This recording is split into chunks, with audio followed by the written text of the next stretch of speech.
오늘 말씀의 제목은 삶을 가볍게 경주하면 완주한다라는 제목을 가지고 하나님의 말씀을 증거하도록 하겠습니다. 그렇다고 이렇게 가볍게 하라는 것은 아닙니다.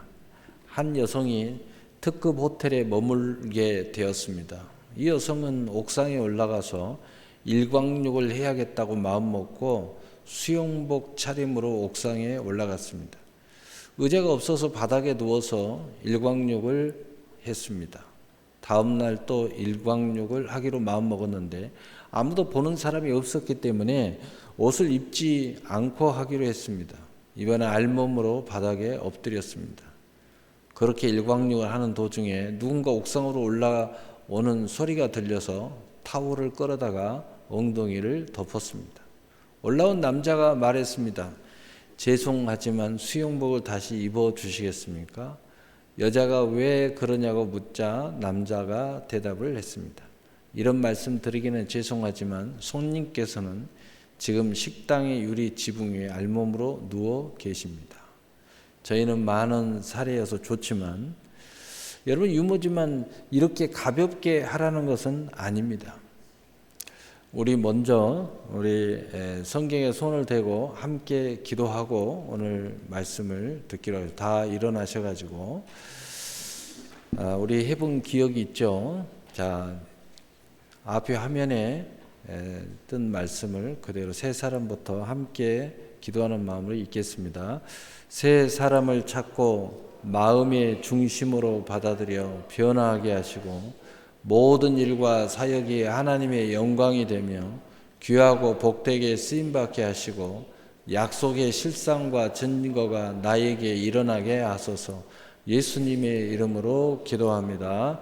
아멘. 앉으십시오.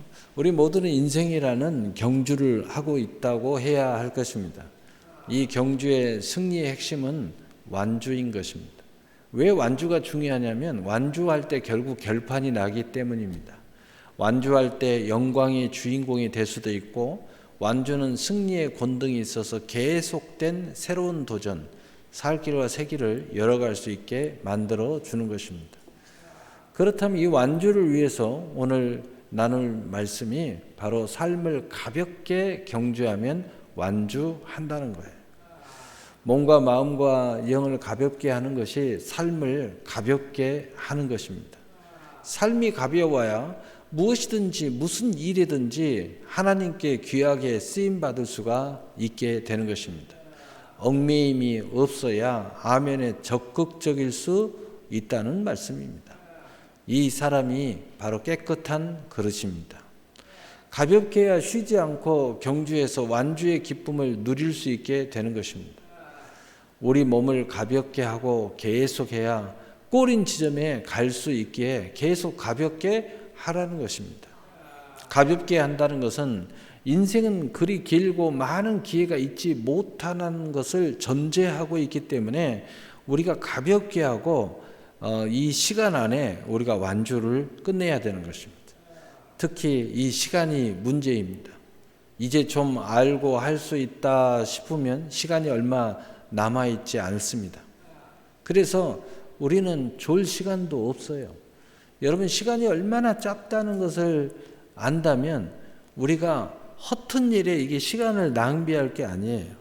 어떤 사람은 시간이 너무 남아가지고 할 일이 없어서 유리방하는 사람이 있고 어떤 사람은 시간이 그렇게 많은지 계속해서 게임만 하고 있어요.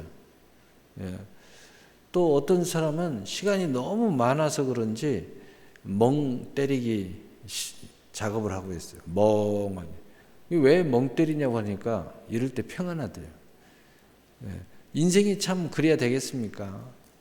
그러면 어느 순간에 왔든지 우리 모두가 알아야 할 것은 집중할 것에 집중해야 한다는 것입니다. 그래서 우리가 가볍게 하고 집중할 때 집중을 해야 이게 똑같은 시간에 주어져 있는데 내 인생의 완주를 끝낼 수 있는 것입니다. 대부분의 사람들이 완주 자체를 하지 못합니다. 얼마나 많은 사람들이 그래서 인생의 마감의 시간에 가까이 올 때 불안해하는지 모릅니다. 완주를 하는 사람은 여유롭죠. 왜냐하면 내 인생을 완주를 끝내고 이제 멋지게 장식 중에 있기 때문이죠. 집중할 수 있게 하는 것이 내 인생의 이 모든 상황의 기타는 가볍게 하고 불필요한 것은 다 가볍게 하자는 겁니다. 나이가 먹을수록 가볍게 해야 돼요. 이 젊은 친구들이 이걸 일찍 깨달아 버리면은요, 정말 놀라운 일이 일어날 거예요. 우리 젊은 사람들이 너무 기타 사항을 많이 만들어요. 쓸데없는 짓을 많이 해요. 아무 인생에서 도움되지 않는 데에 시간을 낭비하는 그런 엄청난 시간을 내 인생에 한 군데 내 인생에 집중을 한다면 얼마나 폭발력이 일어나겠어요. 그런데 안타깝게도 젊은이들일수록 헛된 시간을 너무 많이 써요. 너무 낭비한다는 거죠. 돈을 낭비하라고 그러면 아까워서 안 할 텐데 돈보다도 귀한 인생을 낭비하는 것은 아까워하는 줄 몰라요. 너무나도 안타깝죠. 너무나도 안타까운 거예요. 그래서 부모들이 자식들에게 이런 이야기를 많이 해주죠. 야, 시간이 얼마나 소중한지 아느냐. 너의 이 시간을 정말 소중하게 여겨라. 그런데 잘 몰라요. 너무 안타깝죠. 예. 인생의 모든 상황의 길타는 털어내라는 것입니다. 또한 가볍게 한다는 것은 털어내는 것뿐만 아니라 반대로 기타 공급과 도움을 받아야 또한 가벼워질 수 있다는 사실을 알아야 합니다. 그 풍선이 하늘을 향해서 쭉 올라가요. 그런데 풍선 자체로 못 올라가요. 거기에 가스를 집어넣으니까 가스를 받아들이니까 삶이 굉장히 가벼워집니다. 그래서 우리 인생은 때로는 도움을 받을 때는 받아야 가벼워져요. 함께 할 때 가벼워져요. 근데 이걸 모르는 사람들은요, 자연인으로 들어가는 사람들이 있어요. 자연인으로 들어가면 가벼워진 줄 아는데 더 무거워집니다. 내가 이렇게 가만히 보니까 하루 3끼 먹기 위해서 하루 종일 일하더라고요. 야, 참 저러려고 저 속에 들어갔나. 요즘에는 그 속에 들어가면 안 됩니다. 요즘에는요, 제일로 사고가 자연 속에 많이 나요. 왜냐하면 자연 발화가 너무 많아요. 불나서 잘못하면 가는 수가 있어요. 그래서 그쪽으로 가면은요, 너무 작은 사고가 요즘에 많아요. 요즘은 나라를 불변하고 그 속에 있는 집들은 다 불타고 있어요. 여러분 최근 소식들을 보세요. 얼마나 많은 불이 일어나고 있는지. 여러분 전쟁이 일어나면은요, 군인들이 많이 죽을 것 같지만은요, 데이터에 보면 민간인들이 훨씬 많이 죽어요. 그래서 전쟁이 일어나면 군대 입대하라는 말도 있어요. 그것이 살 길이라고.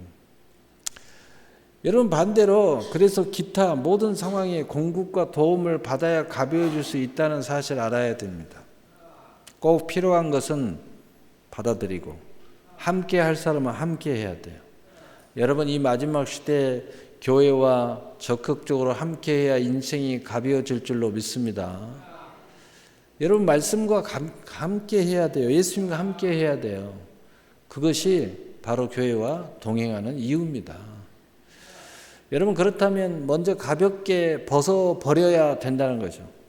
히브리서 12장 1절에 이러므로 우리에게 구름같이 둘러싼 허다한 증인들이 있으니 모든 무거운 것과 얽매이기 쉬운 죄를 벗어버리고 인내로서 우리 앞에 당한 경주를 하며 아멘. 이 자유와 그분의 권능의 옷을 입기 위해서는 옛것을 벗어버려야 하는 것입니다. 여러분이 자꾸 옛것을 안 벗고 그걸 가지고 가겠다고 우기니까 여러분 하나님이 새 옷을 입혀줄 수가 없는 거예요. 과감하게 벗어야 돼요. 여러분 교회 나왔으면요, 교회 예배드리고 뭐하고 교회 생활하는데 거침되는 것 과감히 다 벗어버려야 돼요. 그래야 새 출발이 되는 겁니다. 그래야 하나님이 예비된 새 삶이 쫙 열리는 거예요. 그냥 그걸 다 가지고 가겠다고. 여러분 이사할 때마다 여러분 생각나잖아요. 온갖 물건들 다 가지고 이사하면은요 복잡합니다. 이사할 때라도 다 버릴 거 버려버려야 돼요. 다 버리세요. 인생을 가볍게 하는 거잖아요. 여러분 일상에 있는 옷부터 다 좀 버리세요. 쓰지 않은 물건 다 버리세요. 그걸 뭘 그냥 우겨잡고 그냥 그래서 그냥 농망이 자꾸 늘어나고. 여러분 농도 다 버리세요. 다 버리자고요. 그리고 꼭 필요한 거, 정말 내 인생을 아름답게 해줄 것만 딱 남겨놔요. 그래야지 또 새 것의 맛을 누릴 수가 있어요. 여러분이 다 버리면은요, 어떤 일이 벌어지냐. 하나님이 새 걸로 준 걸 덥석덥석 아멘하고 잘 받아요. 왜냐? 없으니까. 왜냐? 없어서 기도하는 거예요. 그러면은 이 하나님의 새로운 삶이 얼마나 윤택하고 좋은지 금세 체험할 수 있어요. 가볍게 벗어버리면 하나님의 것으로 옷을 입을 수 있습니다.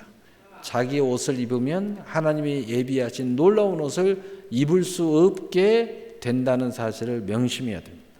이렇게 진짜 끝까지 가려는 사람들을 보면 이렇게 짐을 정리합니다. 무거우면 우리가 완주할 수 없기 때문입니다.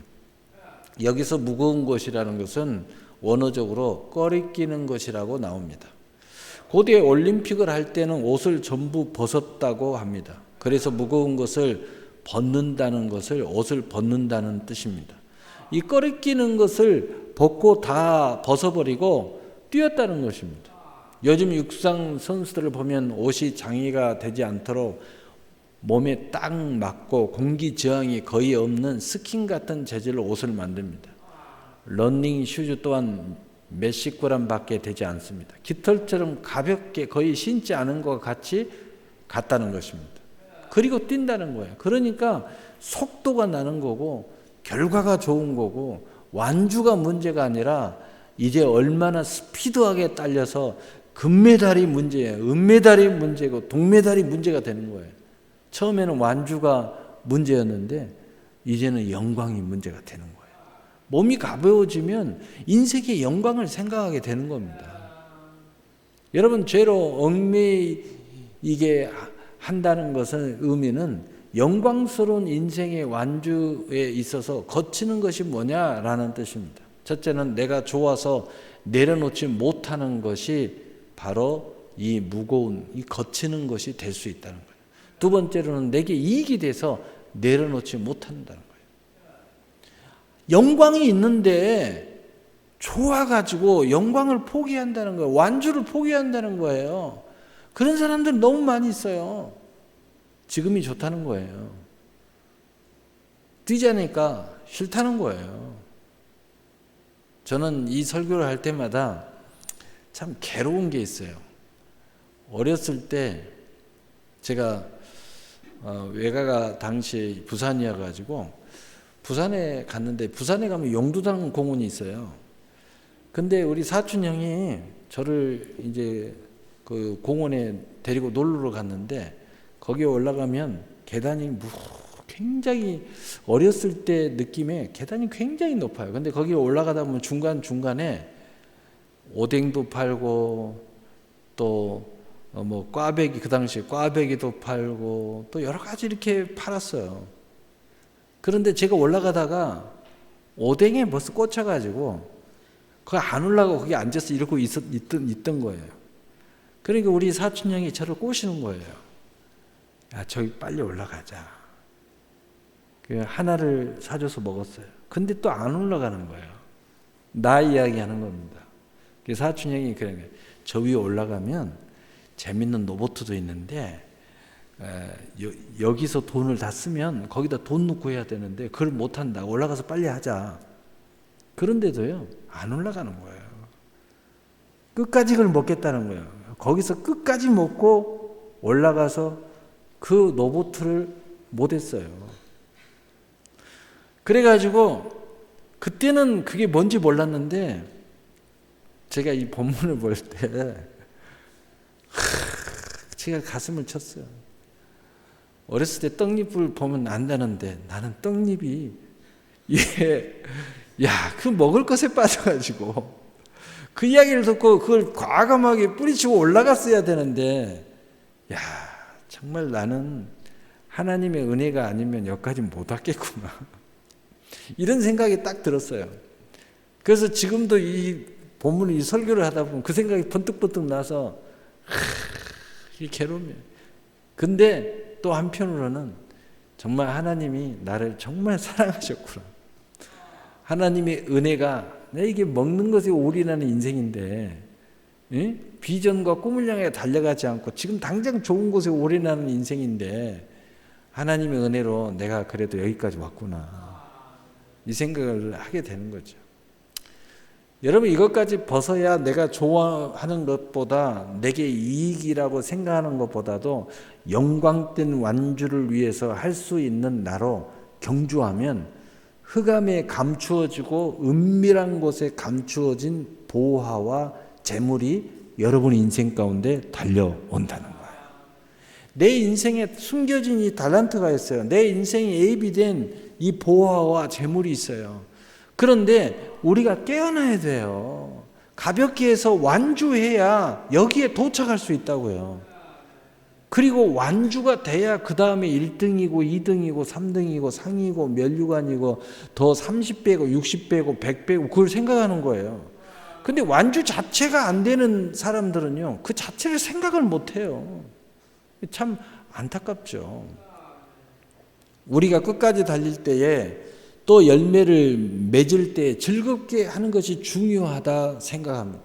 하지만 언제나 즐겁지도 100% 좋은 것만은 아니라는 것입니다. 힘들고 괴로운 부분이 있어요. 그럼에도 불구하고 우리가 영광을 생각할 때, 상과 면류관을 생각할 때, 나의 더 큰 인생을 생각할 때에 힘들고 괴로운 부분이 있어도 바로 이것을 이겨서 나가게 된다는 거예요. 특별히 우리가 사명으로 하면은 포기함과 낙심도 극복할 수 있어요. 그래서 결혼을 하면 인생이 바뀌는 것은 뭐냐면 결혼하게 되면요, 가정에 대한 사명이 있어요. 그리고 부모들이 자식을 빨리 낳아라 이 하는 건 뭐냐면 자식을 낳으면요 인생이 바뀌어요.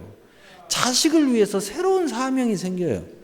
그래가지고요 자식을 위해서 인생을 더 드라마틱하고 멋지게 살게 돼요. 그래서 인생 덜 떨어진 인생들을 보면 옛말에 일가 친척들이에요. 저거 빨리 시집 보내라. 저거 빨리 장가 보내라. 그래야 인생 저 사람 된다. 그런 말이 있어요. 근데 요즘 젊은이들은 사람 안 된 거다 보면 결혼 안 하려는 게 좀 문제지 또. 근데 옛날에는 이게 인생 같지도 않은 인생들 결혼하면요 사람이 바뀌어요. 그래가지고 저 치치지 못한 놈이 결혼하더니 사람 된 거야. 그런 경우 굉장히 많아요. 그래서 사람 같지 못한 그 사람 보면 일가 친지들이 보면요, 뭐야 저 빨리 저 시집 보내. 그래야 저 사람 돼. 그런 이야기를 많이 했었어요. 왜냐? 사명감을 갖게 되면요 인생이 확 바뀐다는 거예요. 생각도 달라지고 사는 모습도 달라지고 달라진다는 거예요. 이 사명이라는 그 안에는 뭐가 있냐면은 사랑이 들어있어요. 사랑이 없는 사명은 없어요. 자식을 사랑하니까 사명감이 생기는 거예요. 내 인생의 비전을 사랑하게 되면요 사명이 생겨요. 내 아내를 사랑하면 거기에 사명이 생겨요. 교회만 사랑해도요 사명이 생깁니다. 너무너무 이게 좋아요. 그래서 사명을 하면 다 극복하고 승리할 수 있어요. 어떤 일을 하든지 간에 재밌기만 하지 않습니다. 많은 사람들이 저 재미없어서 안 해요. 재미있는 것만 할래요. 그래갖고는 인간 못 됩니다. 그래가지고는 완주 못해요. 여기서 지혜가 뭡니까? 우리가 어떤 일을 할 때 재미있을 때가 있습니다. 그럴 때 재미있을 때 많이 해버리면 됩니다. 그렇다고 해서 우리가 재미가 없을 때가 전혀 없는 건 아니에요. 인생을 살다 보면 재미있을 때가 있어요. 행복할 때가 있습니다. 그때 바로 인생의 컨디션이 좋다는 거예요. 컨디션이 좋을 때 사명을 무지막지하게 감당하면 돼요. 즐거울 때 즐거움으로 하세요. 그러면은 좀 힘들고 어려울 때도 해야 되는데 그때는 조금만 해도 돼요. 그래야 인생이 잘 굴러갑니다. 그런 어떤 부분에 있어서는 힘들 때도 있습니다. 좀 적게 하더라도 멈추지 말고 그래도 계속해야 완주하게 됩니다. 힘든 일을 극복해 가야 하는 것입니다. 우리가 하나님 일을 하면서 이런 지혜가 있어야 한다는 것입니다. 힘이 날 때 일을 더욱 열심히 해야 돼요. 여러분 컨디션 좋을 때 기도 많이 하세요. 컨디션 좋을 때 놀러 다니지 말고 기도하란 말이에요. 컨디션 좋을 때에 게임하지 말고 컨디션 좋을 때 일하란 말이에요. 컨디션 좋을 때 돈 많이 벌으란 말이에요. 컨디션 좋을 때 우리 세상 말로 헛짓 이런 거 하지 말란 말이에요. 근데 안 되는 인생들은요, 컨디션 좋을 때 게임하고 컨디션 좋을 때 놀고 컨디션 좋을 때 영화 보러 가고요, 이상한 짓을 해요. 그리고 컨디션 안 좋을 때 일하려고 그래요. 컨디션 안 좋을 때 기도하려고 그래요. 컨디션 안 좋을 때 예배 드린다는 거예요. 그러니까 너무 힘든 거예요. 컨디션 안 좋을 때 뭘 해보겠다고 하면요, 정말 힘들어요. 그러니까 그냥 때려치게 되는 거예요. 아이, 이러려면 나 안, 그래서 그냥 아예 때려친단 말이에요. 때려치면 인생 완주할 수 없거든요. 그냥 어떻게든 가야 되기 때문에 여러분 힘들 때는 조금만 하고 기분 좋을 때 집중하라는 겁니다. 컨디션 좋을 때. 이런 지혜가 있어야 한다는 것입니다. 엉뚱하게 힘이 날 때 엉뚱한 일에 힘과 즐거움을 소진하는 사람이 되면 안 된다는 거예요. 앙리 마티스라는 화가가 있었는데 이 사람은 그림을 잘 그릴 뿐만 아니라 말도 굉장히 과격하게 한 사람인데 화가는 혀를 잘라버려야 한다 이런 말을 했다고 합니다. 주변에 많은 사람들이 그림은 이런 것이다, 예술은 이래야 한다는 등 말로만 하더라는 거예요.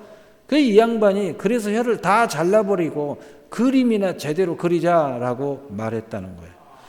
그래서 그 말이 너무 맞는 이야기이기 때문에 오늘날 이 말이 남겨져 있어요.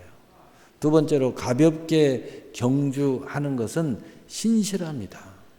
여러분 마음 안에 인생을 신실함을 가지면요, 인생이 가벼워져 버려요. 신기합니다. 여러분이 하나님 앞에 신실하게 내 인생을 신실하게 살아야겠다는 마음만 굳세게 딱 먹으면 가벼워져 버려요. 여러분 교회 다니면서 세례 받는 순간에 딱 하나님 명세하잖아요. 나는 이제 믿음으로 살겠습니다. 이 말을 진실로 고백하고 그렇게 딱 살면 인생이 가벼워져 버려요. 너무 신기해요. 여러분 젊었을 때 야, 나 자유하네, 너 자유하던네, 우리 모두 얻었네 하면서 온갖 남자 여자끼리 막 미팅하고, 그런데 젊은이들이 인생이 얼마나 무거운지 그냥 온갖 세상의 근심은 다 지고 있어요. 그런데 결혼 딱 하고 사랑한 사람하고 만나서 결혼 딱 하면 인생이 가벼워져요. 신기합니다. 왜냐하면 어장 관리 안 해도 되니까. 여러분 디모데후서 2장 21절에 그러므로 누구든지 이런 것에서 자기를 깨끗하게 하면 귀 쓰는 그릇이 되어 거룩하고 주인의 쓰임에 합당하며 모든 선한 일에 준비함이 되리라. 아멘. 여러분 신실함이라는 말은 구별된다는 뜻입니다. 하나님 앞에 구별되라는 거예요. 하나님 앞에 이제 하나님을 위해 살으라는 거예요. 그래서 여러분 내가 인생을 어떻게 살아야 될지 모를 때는 복잡해요. 근데 나는 이렇게 살아야겠다 딱 결정하는 순간 인생이 가벼워집니다. 그래서 믿음으로 살겠다고 결단하세요. 그래야 가벼워집니다. 그래야 좋은 시절이 빨리 와요. 이 진실한 마음과 모든 일과 사역은 마음을 가볍게 만들어줍니다. 신실함이 모든 어두운 거짓에 관한 것을 내보내기 때문입니다. 이제 이런 삶은 그냥 딱 청산해버리게 되는 거예요.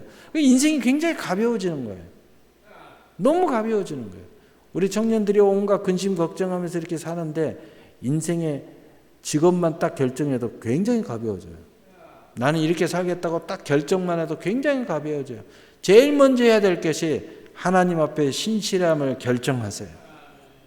그러면요 너무 가벼워지고 여러분이 결정 못하고 길을 찾지 못하고 아직도 유리하고 방황하는 사람들 이거 하나 딱 결정하면요 갑자기 길이 보여요. 갑자기 내가 어떻게 살아야 되겠다 뜻이 딱 세워져요. 그러니까 모든 게 가벼워지는 거예요. 불순물이 제거되니까 가벼워져요. 불순물만 제거져도 얼마나 우리의 인생의 무게가 가벼워지는지 몰라요. 너무 가벼워집니다. 여러분, 진실한 마음과 모든 일과 사역은 가볍게 마음을 만들어 준다는 것입니다. 이 신실함이 모든 어두운 거짓에 관한 것에 대해서 우리를 구별시켜 주기 때문이에요. 신실함으로 삶을 경주할 때 귀한 그릇으로 쓰임을 받게 되더라는 겁니다. 우리 모두 마찬가지입니다. 말로 다 하려 하지 말고 끝까지 행동으로 보이고 고민하면서도 움직일 수 있는 하나님의 신실한 종이 되시기를 바랍니다. 그럼 신기하게도 영이 가벼워지고 정신이 가벼워지고 육신이 가벼워지고 삶이 가벼워집니다. 여러분, 나만 구별해서 살고 나만 믿음 갖는 것보다요, 우리 가정을 다 믿음으로 구별시키면요, 가정이 가벼워져요. 가정 자체가 가벼워서 너무 삶이 가볍게 가는 거예요. 근데 나만 믿음이 있잖아요. 그건 나는 가벼운데 인생들이 무거운 인생들이 우리 가정에 많아가지고 가정이 무거워요. 그래서 기도할 거리가 더 많아지는 거예요. 여러분, 삼손 이야기를 해보려고 합니다. 삼손은 태어날 때부터 우리 모두와 같이 하나님의 축복 속에서 태어났습니다. 그뿐 아니라 하나님의 사자에 의해서 이 잉태가 예언되어 태어났고 또 나신으로 구별되었으며 사자를 맨손으로 죽일 정도로 힘이 장사이며 나귀뼈 하나로 1000명의 블레셋 군병을 죽일 정도로 영맹했습니다. 이 놀라운 하나님의 영광의 그 자체를 온 몸과 삶 속에 품고 살았던 삼손이었습니다. 그러나 삼손에게도 거치는 것이 있었습니다. 무거운 것과 얽매기 쉬운 죄가 있었습니다. 바로 삼손에게 무슨 문제가 있냐? 여자가 문제였습니다. 그는 마음에 드는 여자만 보면 모든 하나님의 은혜를 무시할 정도로 크고 무거운 거치는 돌을 가지고 있었습니다. 그래서 결국은 블레셋 여자와 결혼을 했고 또 사별을 했으며 창녀 여인 드릴라라는 여인을 사랑함으로써 결정적으로 인생이 망가지게 되었던 것입니다. 두 눈을 뽑힘을 받고 맷돌을 돌리는 노예가 되어는 신세가 되었던 것입니다. 그런 삼손도 다시 회개하고 마음을 돌이키고 하나님께 기도하기를, 하나님, 저의 모든 죄를 용서하시고 마지막으로 저에게 힘을 주시옵소서라고 할 때 그에게 하나님께서는 다시 힘을 주셨고, 그는 다곤 신전의 양 기둥을 잡고 그 성전을 무너뜨림으로 순교를 하지만 그 평생에 죽였던 이방인들보다 더 많은 수가 다곤 신전에 묻히게 되었다고 성경은 기록하고 있습니다. 삼손이 하나님과 함께하기 위해서 모든 것을 가볍게 했을 때 그는 최고의 권능이 살아났던 것입니다. 사랑하는 성도들, 가볍게 하면 믿음으로 완주할 수 있게 되고 우리 안에 있는 온갖 은사가 강력하게 드러나는 거예요. 그러나 무겁게 하면 믿음으로 승리의 완주가 어렵게 된다는 거예요. 하나님이 그렇게 여러분에게 선물을 많이 줘도 그 선물을 제대로 사용할 수가 없어요. 인생이 무거워지니까. 마음이 무거워지니까. 예배 한 번을 제대로 못 드려요. 무거워가지고. 기도를 하고 싶은데 기도할 힘이 없어요. 무거워가지고. 봉사는 꿀떡같이 많이 하고 싶은데 무거워서 봉사를 못해요. 내가 그냥 기도만 하면 하나님 앞에 헌금도 막 마음껏 드리고 싶은데 삶이 무거우면요 못 드려요. 걱정 근심이 많아가지고. 바울 사도도 예수님께 집중하기 위해서 모든 것을 배설물로 버리고 벗어버릴 때 내게 능력 준 자 안에서 내가 모든 것을 할 수 있게 되었다고 빌립보서 4장 13절에 고백하고 있는 것입니다. 이제 마지막으로 세 번째, 가볍게 하면 먼저 그의 나라와 그의 의를 구하는 것이 쉬워진다는 거예요. 마태복음 6장 33절에 그런즉 너희는 먼저 그의 나라와 그의 의를 구하라. 그리하면 이 모든 것을 너희에게 더하시리라. 아멘. 먼저 하나님의 나라를 구하게 되면은 하나님이 일하기 시작하더라는 거예요. 가볍게 해야 내가 먼저 그의 나라와 의를 구할 수 있어요. 가볍게 해야 먼저 기도할 수 있어요. 가볍게 해야 예배를 소중히 여길 수 있어요. 가볍게 해야 내 마음의 신실함도 지킬 수 있어요. 인생이 복잡하면요 내 마음은 지키고 싶어요. 믿음으로 살고 싶어요. 근데 인생이 무거워지면요, 어려워요. 배가 고파서 저 호빵을 훔쳤다는 말이 되는 거예요. 내 인생이 너무 무거우니까 하나님, 내가 호빵 몇 개 훔쳤어요. 하나님 아시잖아요. 어쩔 수 없었다는 거. 여러분, 어쩔 수 없는 일 안 만들려면 가볍게 하세요. 진짜 인생을 그렇게 구걸하면서 살면 안 돼요. 자부심을 갖고 자존감을 가지고 힘있게 살아야죠. 제가 개척대의 일이었습니다. 모든 일과 모든 사람들과 관계를 중요시하며 항상 일을 다니는데 바빴습니다. 어느 날 모 교회 목사를 만났는데 그 목사와 이렇게 사방팔방 열심히 뛰어다니니 하나님께 귀하게 쓰시겠네요 하였습니다. 그때 문득 생각에 잠겼습니다. 곰곰이 생각에 잠겨 있을 때에 말씀 한 구절이 떠올랐습니다. 누가복음 9장 23절에 나를 따르려거든 자기를 부인하고 날마다 제 십자가를 지고 나를 따를 것이니라. 아멘. 이 말씀이 갑자기 툭 떠올랐습니다.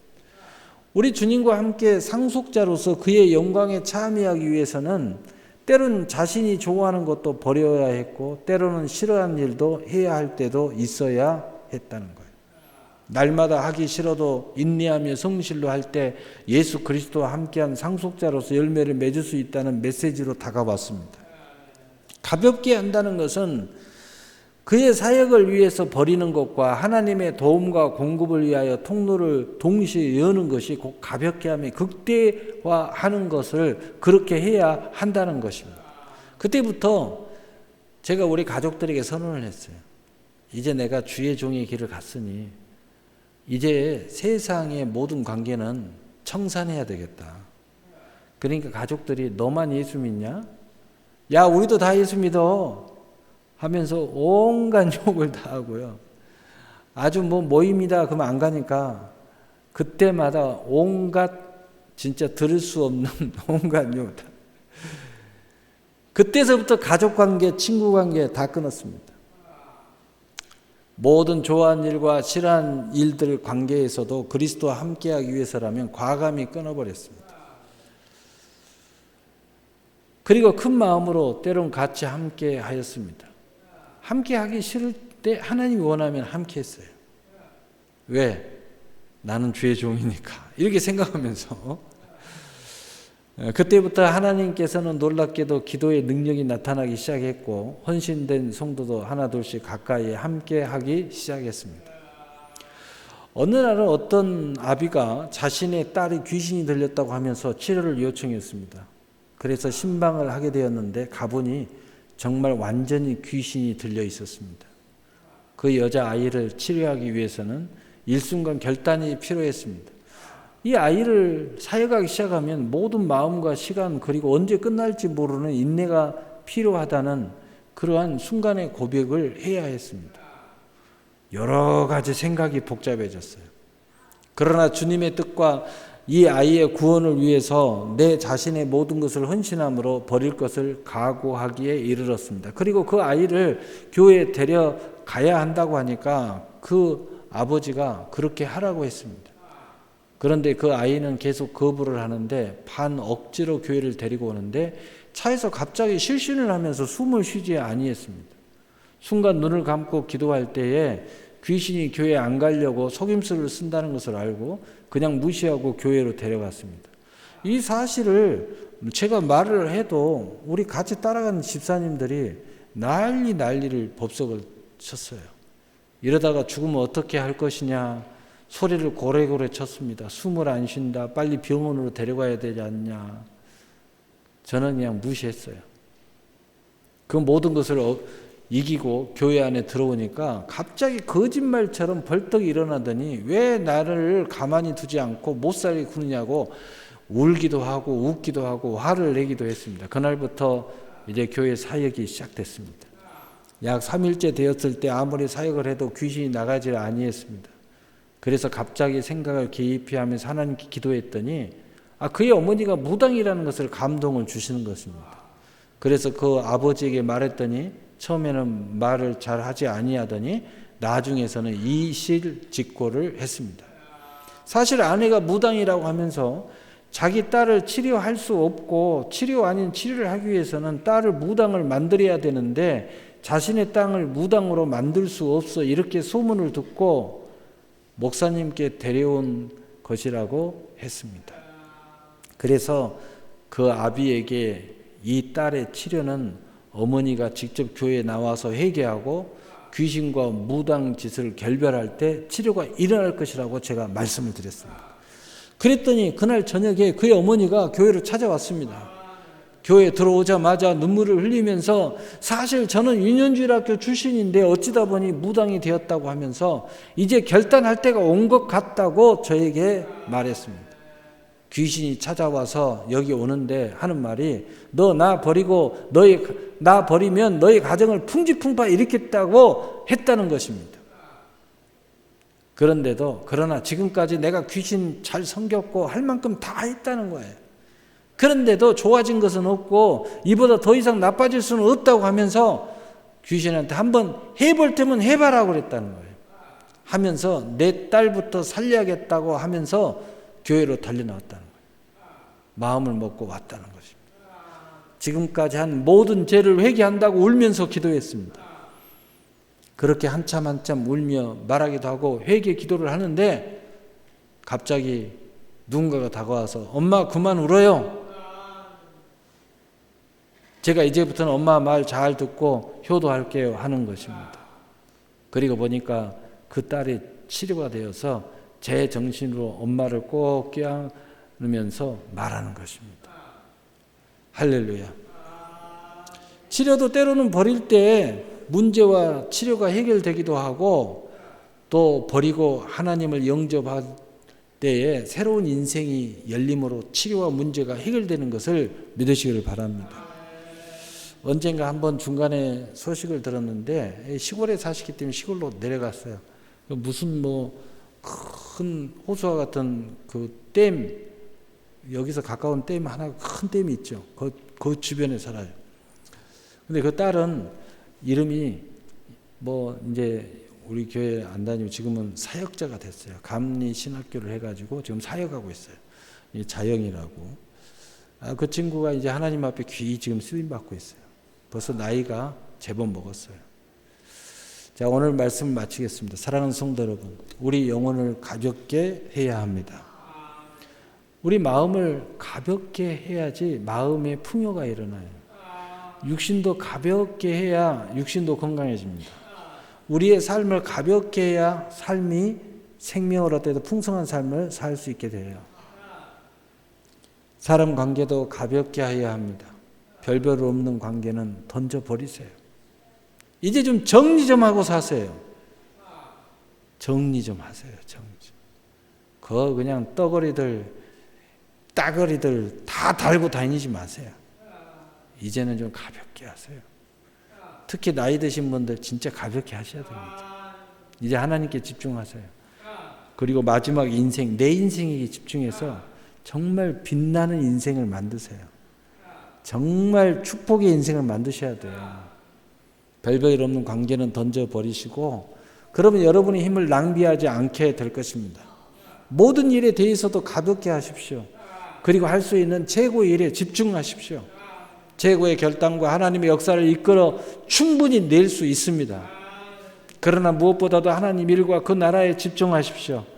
그것은 우리 자신을 영원히 도우실 분은 하나님이시기 때문입니다. 모든 사람은 다 배신해도 하나님은 여러분을 절대 배신하지 않습니다.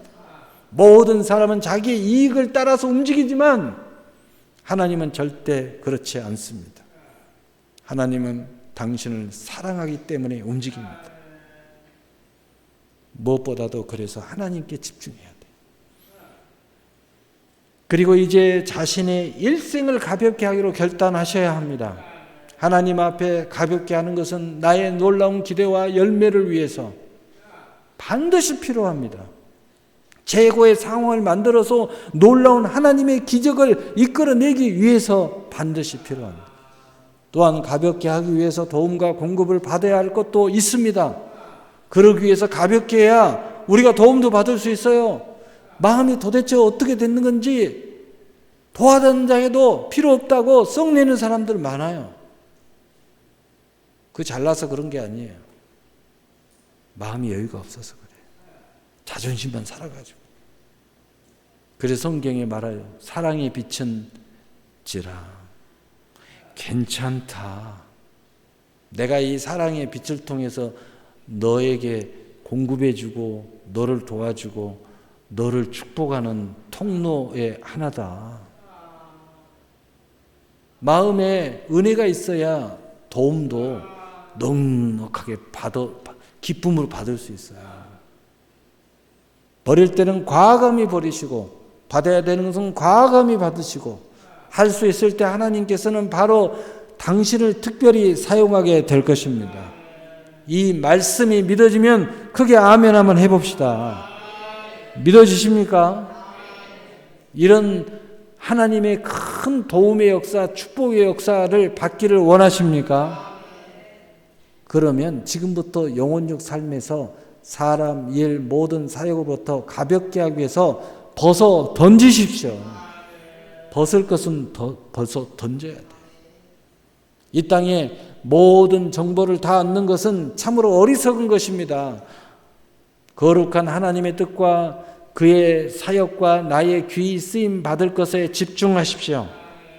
그렇게 할 때 하나님께서는 여러분 한 사람 한 사람을 가장 귀하게 복되게 쓰시고 최고의 사람으로 예비하시고 주위 모든 환경 또한 필요한 보호와 재물과 사람과 권세와 법을 붙이시게 될 것입니다.